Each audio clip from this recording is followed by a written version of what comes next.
Welcome back to another episode of Christian Natural Health. Today I'm going to be talking about energy reserves, hormonal decline, and the cell danger response. We typically think of resilience as the ability to bounce back after experiencing a stressful event, physically or emotionally. Children are inherently resilient or vital in naturopathic lingo, but this resiliency slowly declines with age, slower for some, faster for others. What is it that we're actually losing, though? And is the process unidirectional, inevitably following the arrow of time, or can resiliency actually improve under the right conditions? Energy reserves are shared between systems. A recent paper defined physical resilience as sufficient energetic resources, ATP, shared between the three hormonal systems that together govern energy, metabolism, immune tolerance, and tissue repair.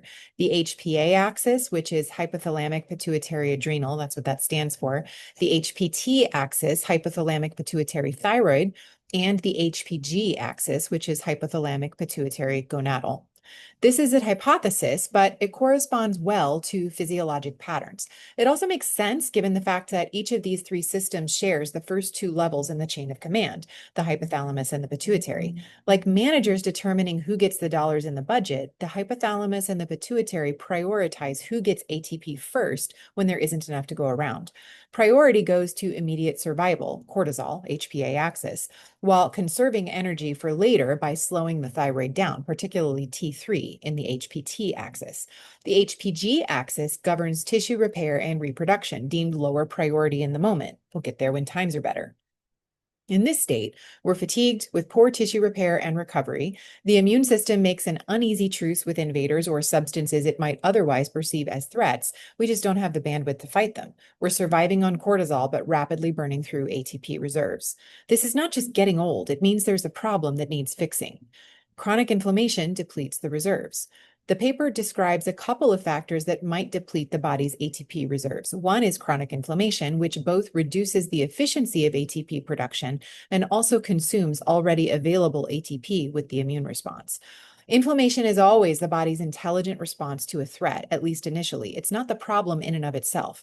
But if it perpetuates too long, pro-inflammatory cytokines, particularly interleukin 6 and TNF alpha, can drive a high cortisol response. Interleukin 6 in particular can simultaneously suppress T4 to T3 conversion while increasing reverse T3 conversion. Interestingly, NAC, which is a glutathione precursor, can inhibit interleukin 6 thyroid suppression, suggesting that interleukin 6 only blocks T4 to T3 conversion and puts the brakes on metabolism once glutathione is sufficiently depleted. This implies that glutathione reserves are relevant here too, and not just ATP reserves. High cortisol also tends to suppress sex hormone production, testosterone, estrogen, and progesterone. Inflammatory cytokines likewise suppress sex hormone production. The feedback mechanism does go the other way too, though. If sex hormone levels are high, they can modulate cortisol levels.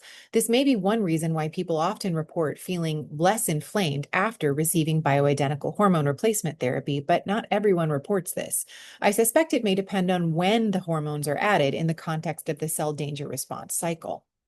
So the chronic inflammation and the cell danger response cycle. According to a series of papers by Robert Naveau, cells that perceive themselves to be under threat enter the cell danger response. The first phase in this cycle, CDR1, cell danger response 1, involves a shift from energy production to oxidative stress in order to fight off the invader, the toxin, or the threat. CDR2 involves tissue proliferation for healing once the battle is won. CDR3 involves new cell differentiation, connection to neighboring cells, and reestablishes normal cell metabolism and sensitivity to outside signals. In CDR1, the cells dump ATP into the extracellular space as part of an intentional adaptive response against a perceived threat. The mitochondria shift from energy production to battleship mode, dumping excess energy like a barrel of gasoline and then basically lighting it on fire. Again, inflammation is not the problem itself. In this case, it's actually the body's defense mechanism. As soon as the cell enters the CDR, it also goes offline relative to the rest of the body. It no longer responds to the systemic hormonal signals because it's prioritizing its own defense and survival. So at this stage, simply replenishing the waning hormones probably won't do a whole lot. Once the acute threat resolves, the cells enter the CDR2. Mitochondria still aren't producing energy at maximal capacity. Rather, they shift priorities from fighting off the threat to rebuilding tissue.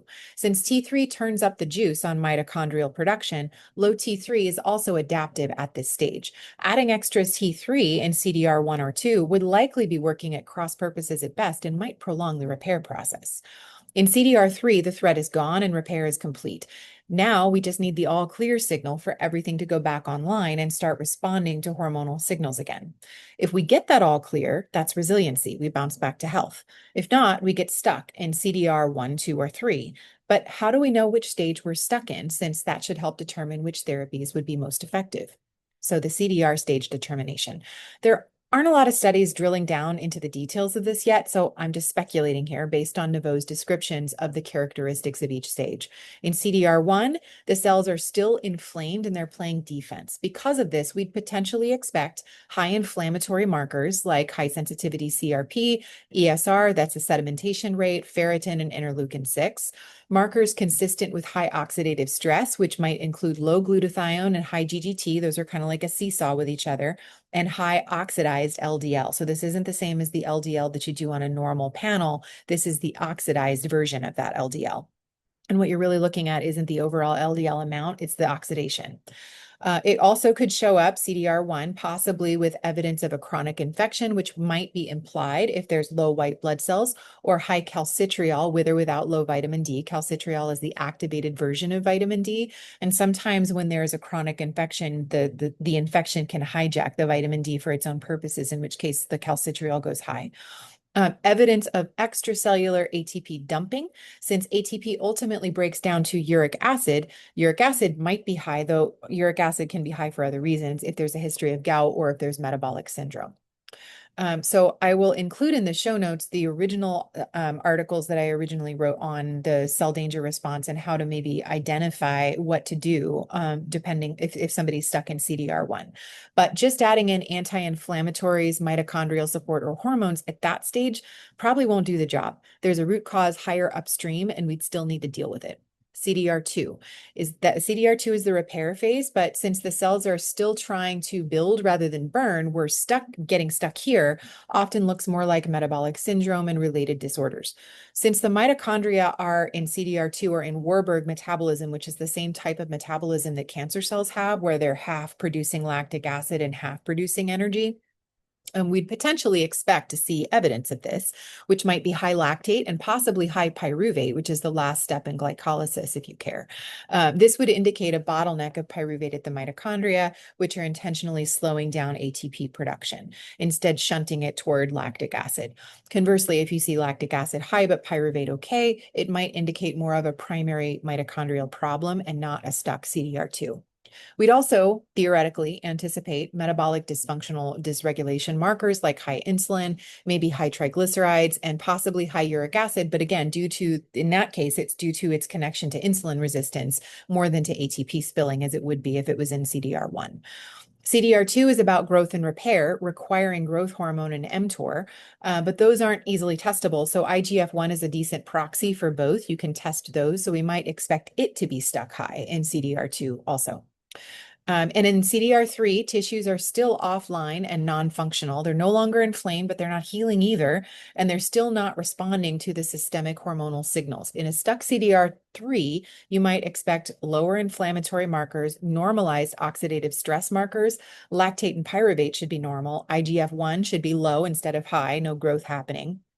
And you'd expect to see hormonal suppression, low free T3, high reverse T3, meaning your body's putting the brakes on that metabolism there, low or flattened cortisol rhythm, and low sex hormones. Possibly you might see low heart rate variability, which corresponds to dysautonomia, because what you're looking for in the CDR3 is that all clear signal from the parasympathetic side of the nervous system. So again, more on, I'll link in the show notes to this, the studies that all of this comes from, and also the original series that talk about what you do if you discovered that you were stuck in each one of them. But at this point, stuck in CDR3, that's the point where the mitochondrial support is most likely to be beneficial, including replenishing any missing micronutrient cofactors that they might need. If additional hormonal support is still needed, this is also CDR3 is also the stage at which it's most likely to produce the best results. One caveat, I suspect that it's rare for there to be a clean cutoff between stages. Most likely, this will be more a question of which stage appears to predominate. And I hope there's going to be a lot more research to clarify this. So the bottom line, it's important to make sure our interventions work with and not against what the body is trying to accomplish. The concept of the CDR cycle provides a potentially helpful therapeutic framework for this in the context of the overlapping endocrine dysfunction. So I will link in the show notes, like I promised, to the studies that I'm referencing, and also the original articles that I've also referenced on the side. And thanks for joining me, and I will see you next week.